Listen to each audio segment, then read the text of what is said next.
Hello and welcome to my channel, Inspired by Faith Sewing. I want to say thank you for watching, and at the end of this video, if you enjoy it and you've learned anything from it, for your support, I ask that you please like and subscribe and share. So what I'm going to be doing today is going over some of the stitches that my Janome Memorycraft 9000's got, and the purpose of it is that you don't have a serger or an overlock machine. Most machines do have stitches, overcasting, and overedge that you can use in place of that. Some will finish off your edges, and some you can use, and you don't have to iron in the seam. You can actually use them along the seam to sew, and it will finish your edge and create the seam at the same time. So let me give you a look at what my machine is. Now, this is my Janome Memorycraft 9000. Yes, it is a it's a pretty old machine, but it still is an amazing machine. It does so much. And let me just let you look at the top panel to see all the stitches that are included. So it actually has all of these stitches. Let me give you a close-up. It's got all of the basic. It's got decorative, and it does include alphanumeric stitches and buttonhole stitches. So I'm going to show you some of the overedge and overcasting stitches that you can do on this machine and what you would use them for. And I've got some fabric I'm going to test those stitches out on. So follow along with me. So what I'm going to do now is I'm going to show you in the video on this particular machine. This is presser foot A, and I'm going to attach it. Now I've got just a scrap piece of basic broadcloth right here that I'm going to use. And on my Janome, the first thing that I want to show you is just your typical zigzag. Now all of your basic machines will have a typical zigzag stitch, which on the Janome it's stitch number 8. And on this particular machine, you can use foot A or you can use foot C. And let me show you what my foot C would look like. This is foot C. Okay. Now I'm just going to use foot A. But this stitch can be used on most of your woven fabrics. It's the fastest, it's the quickest and easiest finish on an edge, and it leaves it neat and flat. So let me see. Let me change threads out so you can have a darker thread showing up. I'm going to go ahead and put black bobbin thread in here so that it will show up, and going to put black thread on top. Okay, so I've got black thread in here, and I've got it set on stitch number 8, which is the basic zigzag stitch. Okay, so for you beginners out there, this is probably, I started with a zigzag stitch when I learned how to finish my edges. So this would be a good way for you to start if you're just learning the basics of sewing.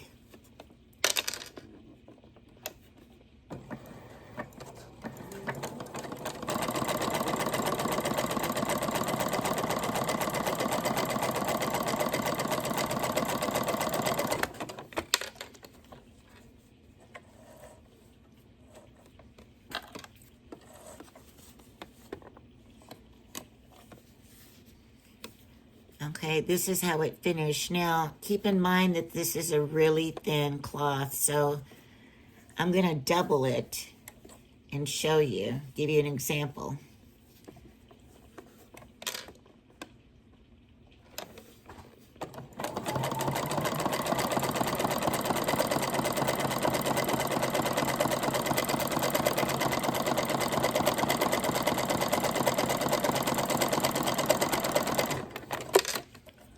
Okay, so this is an example of if I double it, all right? You see it doesn't pull the edge in so much, but it is finishing your edge. Now, let me do it another way.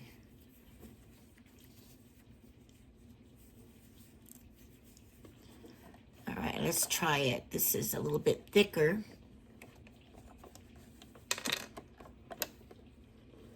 So that's threefold.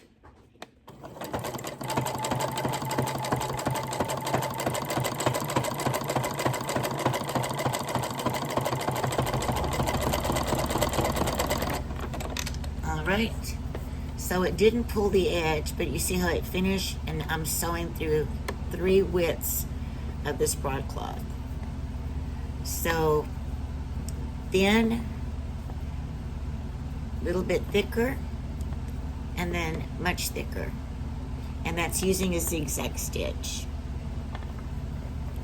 Okay, now the next example that we're going to do is I'm going to use stitch number 9, which is the multiple zigzag.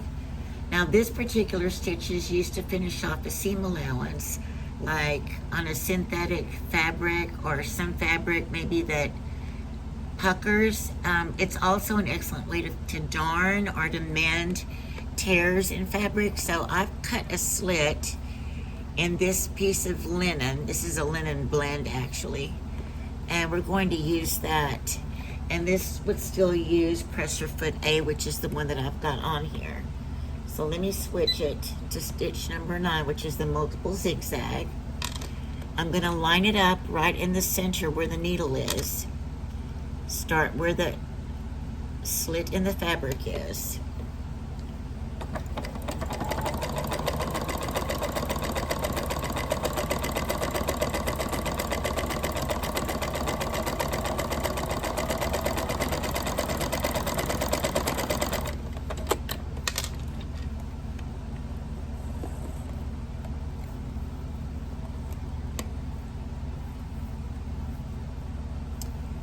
And that's a perfect mend.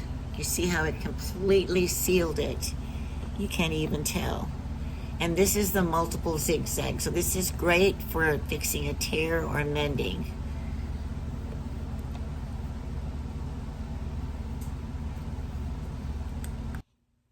Okay, now the next stitch that we're going to be doing is the overcasting stitch.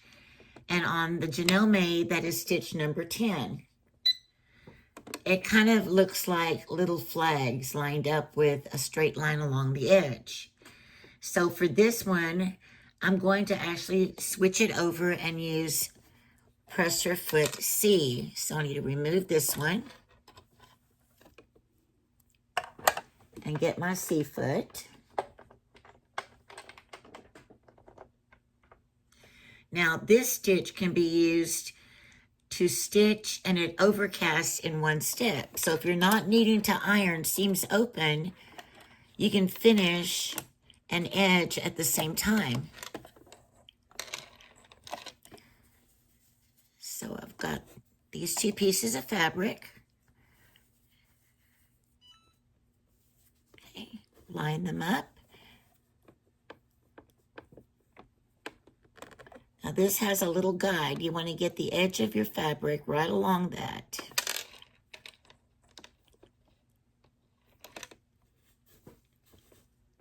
And this is called the overcasting stitch.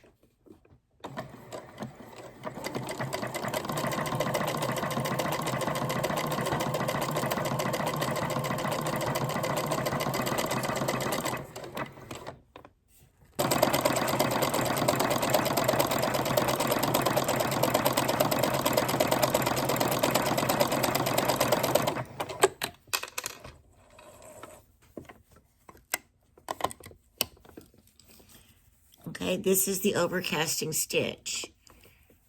Very clean and neat edge finish.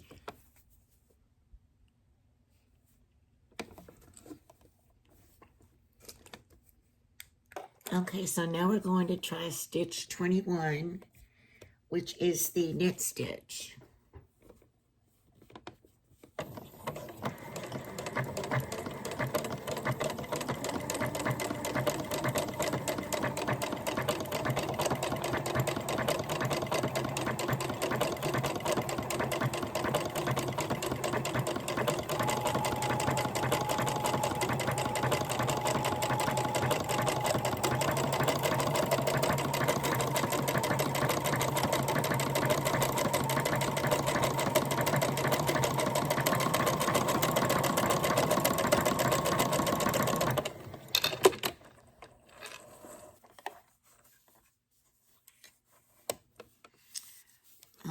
this is the knit stitch, and it is such a pretty stitch. Look at that. All right, and that was using pressure foot A, and that was stitch number 21. Now the next one that we're going to do is the double over edge stitch, and I'm going to have to switch over to foot C.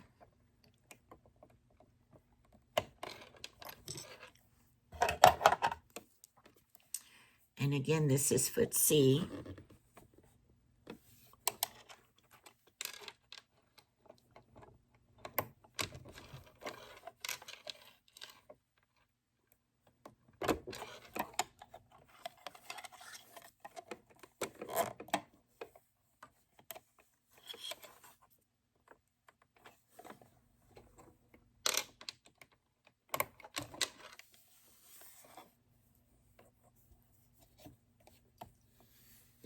And this stitch that we're going to do is stitch number 22.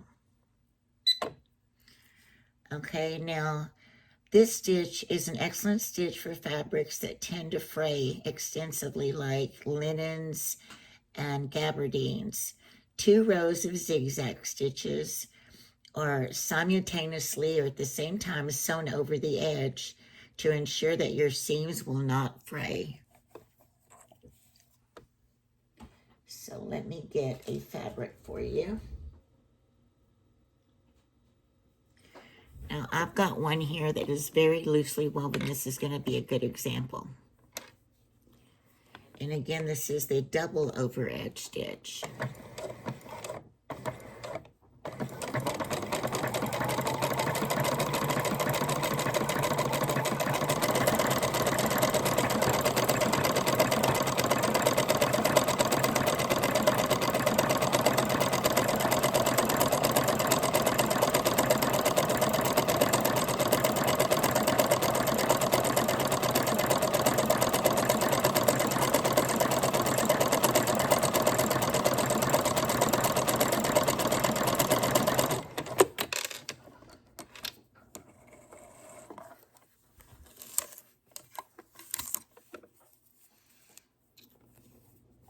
This is a really nice stitch. So if you look at this fabric, you see how these are, it's very loosely woven. It would tend to come undone very easily. That's why it's double over edged on this, to keep those threads from coming undone. Okay. Now the next one that we're going to do is the last one. That's the overlock stitch. And for that, I'm going to switch over to pressure foot M. And this is pressure foot M.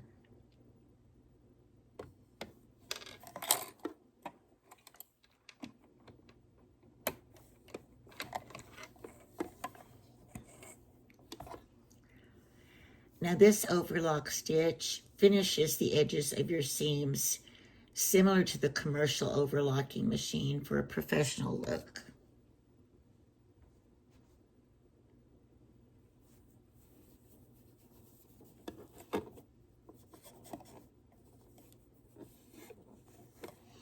So you line it up against this little edge. It's right here. There's an edge just right there.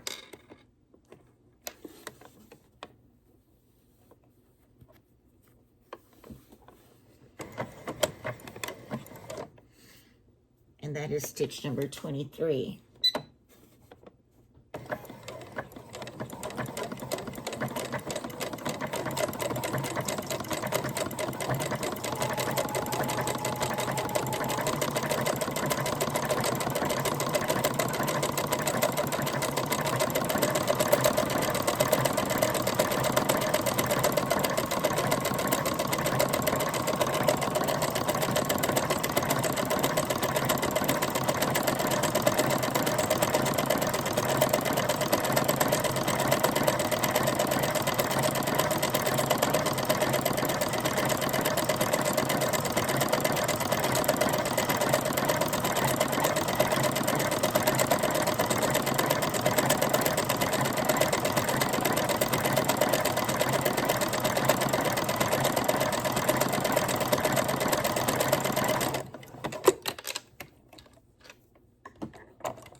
It's a beautiful stitch.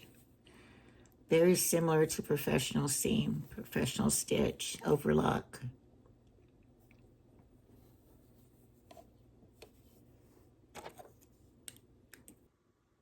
Okay, so there you have it. We've gone through the zigzag stitch, the multiple zigzag, the overcasting, the knit stitch, the double overedge stitch, and the overlock stitch. And so I hope this has helped you. That just goes to show, for those of you that have a very basic sewing machine, you don't need a serger or an overlock machine to make your finished edges. You can use a zigzag with a straight stitch along the edge, or your basic zigzag on those machines that do not have all of the other stitches. But for those of you who do have them, now you know that you have a variety of uses for those presser feet and those stitches that will give you a really nice finish on your garment or your project that you're sewing. I want to thank you for watching. I hope this has been helpful. Please give me a like, subscribe, and share. And I hope that you enjoyed this video and that you actually learned something from this. Thank you again, and you have a wonderful rest of your day.